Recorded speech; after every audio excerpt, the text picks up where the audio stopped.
मोटरमनने दुरूनच धोका ओळखला. हजारो प्रवाशांचे वाचले प्राण. कोर्डुवाडीमध्ये भयंकर प्रकार घडला आहे. काय आहे नेमकं प्रकरण ते जाणून घेण्यापूर्वी चॅनलला सबस्क्राईब करायला विसरू नका. माढा तालुक्यातील कोर्डुवाडी रेल्वे जंक्शनपासून जवळच रेल्वे रुळावर सिमेंटचा स्लीपर ठेवण्यात आला होता. सोलापूरच्या दिशेने जाणाऱ्या मार्गावर हा प्रकार घडला आहे. इतकंच नाही तर अज्ञातांनी कपलिंगमध्येही दगड ठेवले होते असे दिसून आले आहे. लोको पायलट रियाज शेख यांच्या सतर्कतेमुळे घातपाताची घटना टळली आहे. बुधवारी म्हणजे 4 सप्टेंबर रोजी रात्री 8:15च्या सुमारास हा प्रकार उघडकीस आल्याची माहिती मिळाली. रेल्वे ओव्हरहेड वायरची देखभाल करण्यासाठी एक विशेष गाडी असते. या गाडीला टॉवर वॅगन म्हणतात. ही वॅगन मलिकपेठहून कोर्डुवाडीकडे येत होती. कोर्डुवाडी रेल्वे स्थानकापासून अर्धा ते 1 किलोमीटर अंतरावर सिग्नल पॉइंट जवळ रेल्वे रुळावर काहीतरी असल्याचे या गाडीचे मोटरमन शेख यांना दिसून आले.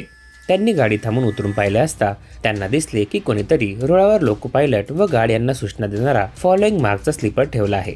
शेख आणि त्यांचे सहकारी जेई उमेश ब्रदर यांनी तात्काळ ही माहिती वरिष्ठांना दिली.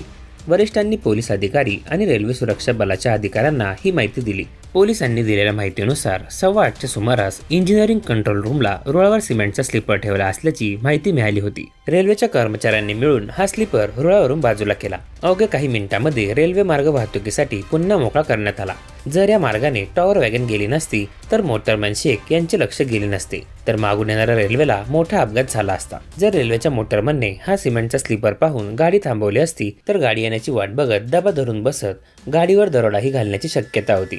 त्यामुळे लोको पायलट शेख यांचं सर्वत्र कौतुक केलं जात आहे.